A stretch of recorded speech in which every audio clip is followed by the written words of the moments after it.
Hey, fine folks. Welcome back to Crypto's News. We're going to be talking about what's happening in crypto as usual. A reminder, please hit the like button if you appreciate this video, and please remember to subscribe and hit the notification bell so you can stay on top of what are the major things that are trending in cryptocurrency today. So today was a big day for markets. It's been the first meeting in 2 months of the Federal Reserve Open Market Committee. And this was something that's been expected to move markets, create a lot of volatility, which it did, and kind of set the roadmap for what's going to be coming up over, I guess, the next year even, because we get the Federal Reserve officials creating each a dot plot whereby they kind of put their own opinion of where interest rates should be, all the different Fed presidents, you could say, there at the Fed.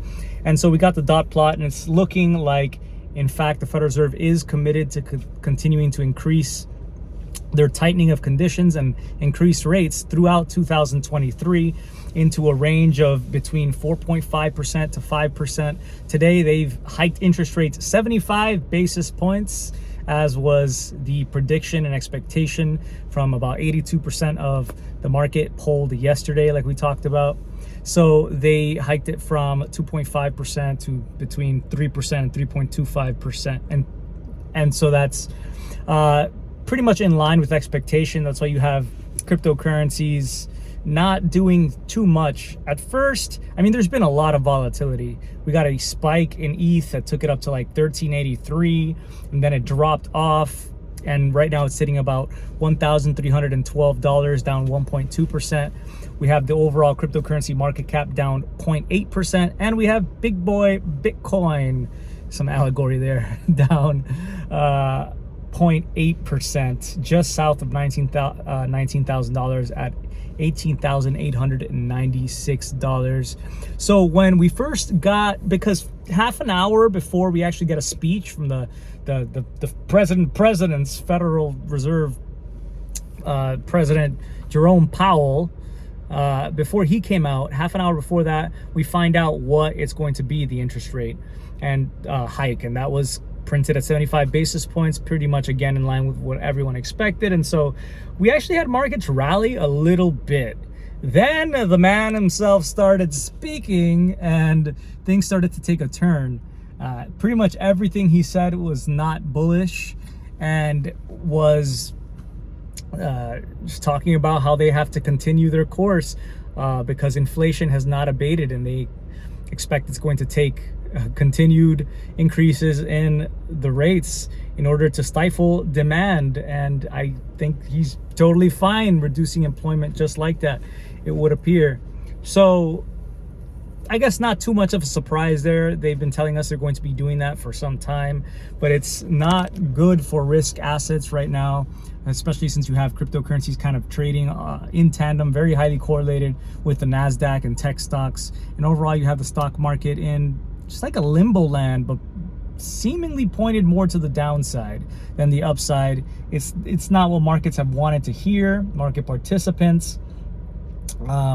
And it does mean that it will become more and more difficult for financing to occur, whether that's for houses, for cars, personal finances, business loans, and overall that should in fact result in a decrease in demand. The question is, will something break in this process? And I think the Federal Reserve has signaled that they're perfectly fine waiting for something to break before they possibly loosen monetary conditions, and they've given no sign that they plan to do that anytime soon now.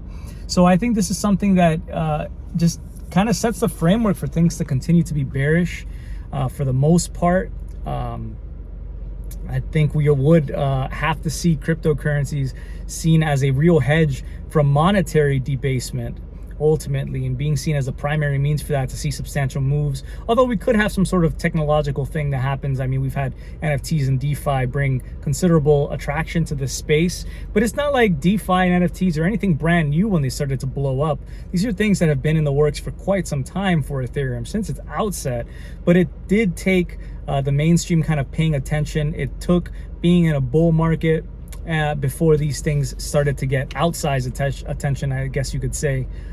For example, you had things like Maker that already existed, DeFi, way before the summer of DeFi in, what was it, 2018, 2019? I lose track of time. Before that started to blow up. And then NFTs as well afterwards, a few months after that, or about a few months to a year after that, where NFTs really came into their own. But we had CryptoKitties before that, back in 2017. So it's not, again, like NFTs are something brand new. And it could be the case that there already exists something right now out there that just isn't getting the attention that eventually it will. And that will be what, I guess, attracts a lot of new participants to the market. But for right now, it's hard to see a huge catalyst right now that would, I guess, make number go up besides just speculation.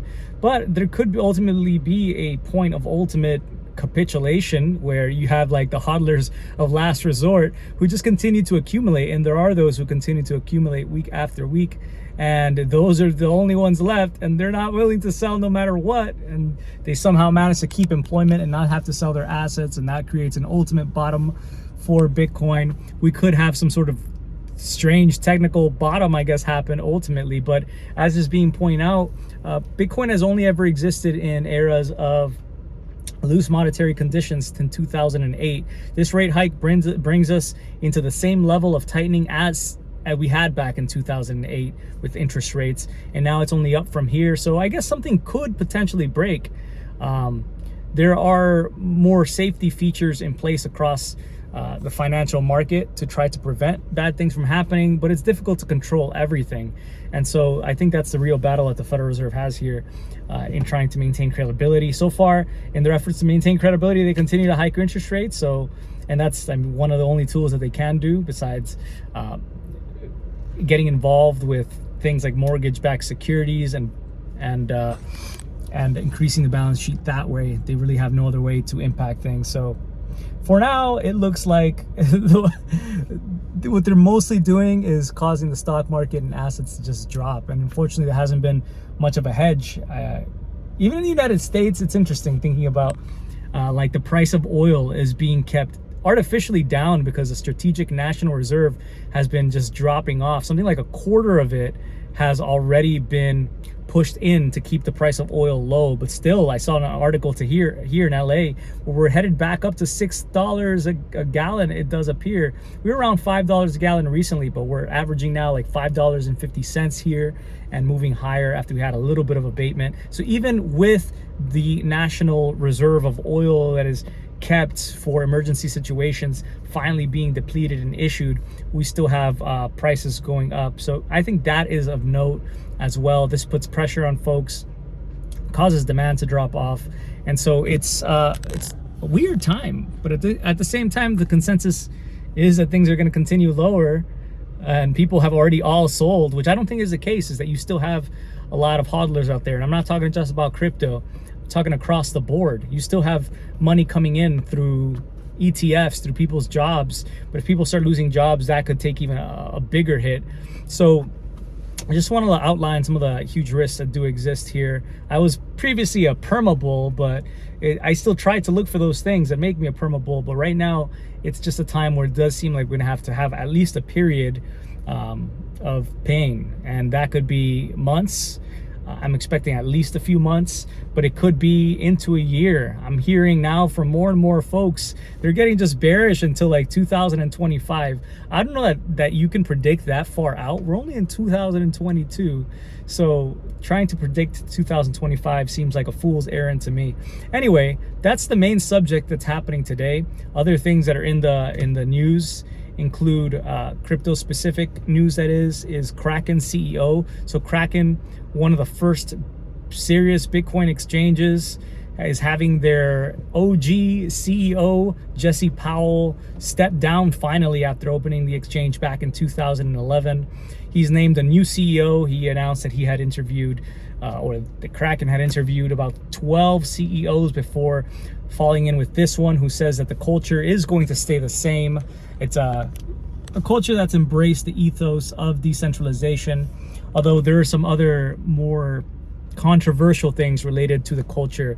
There, for example, I had read in I think it was a CoinDesk article about how there was a culture paper that was issued that basically like banned the word racism being used at Kraken. I haven't dug enough into that or had heard about that drama.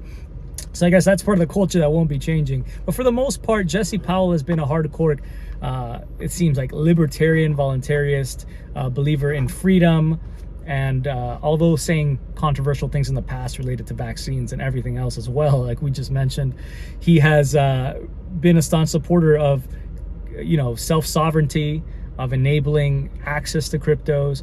And so I think this is something that's causing concern for people with keeping, for example, funds on Kraken. I'm hearing stirs that, without him at the helm now, despite having a new president that says, or CEO says he's going to keep things the same, things might be changing. And that could mean a changing, for example, direction for Kraken. And I might not be as confident with that exchange moving forward. Maybe then they bend more to the government as they have fought previously in the past, including changing their headquarters. From New York to, Washington, in order to evade the BIT license, which was seen as just something, a tax on basically any business trying to start crypto operations in New York. And I hear that's even coming to Los Angeles, unfortunately, California soon as well. I think a real problem that does drive companies like Kraken away. But anyway, that's neither here nor there. I just wanted to give you the heads up on that. Jesse Powell, stay on the board. However, he just wants to have less work time. He said less long hours, and it is difficult being a CEO and doing a good job like that. So I can imagine why he would want to take a break and pursue other passions of his. And, life may be short, man. Life is short and long, as they say, but it's maybe time for him to take his leave, and I totally understand that personally. And also, the other bit of news I wanted to mention was Tether. So Tether has been ordered in relation to a lawsuit where they apparently were using their assets of Tether to pump the price of Bitcoin or manipulate the price of Bitcoin using the reserves of Tether. And this lawsuit has resulted, we found out today, in a judge saying that Tether needs to provide so much in relation to their holdings. They have to provide their general balances, their balance sheet. They have to provide a list of trades that they might have. They have to talk about their losses and profit. They have to provide as much as they can in what's being called by Tether unduly burdensome, but they do have to abide by this. Even though they did have some pushback, they now have to provide this documentation, which is detailed documentation that we have yet to see publicly, that does in fact attest to what Tether has. Tether just has to basically, and they voluntarily produce a list of percentages, right? They talk about how they have commercial bonds that are backing Tethers by this amount, and they have cash in this amount, but we haven't seen a detailed report, and this is now being asked to be produced for the court and could be made public. And I think this is causing people to be like, what if Tether is shown to actually not have sufficient backing? Although I think it might be more about the backing at the period where they supposedly did manipulate. I do believe they stopped. It was just funny because you would see the amount of Tethers that were being issued. Like there were bots on Twitter that were showing this, and then you would see how the price pumped that day. And surely this is some of what led to the speculation and the lawsuit on behalf of the plaintiffs. But anyway, if the emperor is shown to be without clothes, it could cause a run on Tether, distrust in Tether, maybe more regulation in regards to Tether, and that could be problematic overall for the crypto space. And others are saying, on the other hand, if Tether just manages to show that they're legit, then everybody would be fine with Tether, and that would be great for their company and their reputation. So why haven't they done it in the past? It's likely that they aren't wearing any clothes. So I'm sure we'll follow up on that story and hear more about Tether's actual reserves. If that, they've managed to evade showing that for so long in regards to so many different lawsuits that personally I'm not going to be holding my breath, but it is a distinct possibility that could reveal more about the nature of crypto overall and could affect you. Anyway, take care, everyone. I hope you enjoyed the show, and I will catch up with you tomorrow, hopefully. Take care, much love, and stay cryptic. Peace.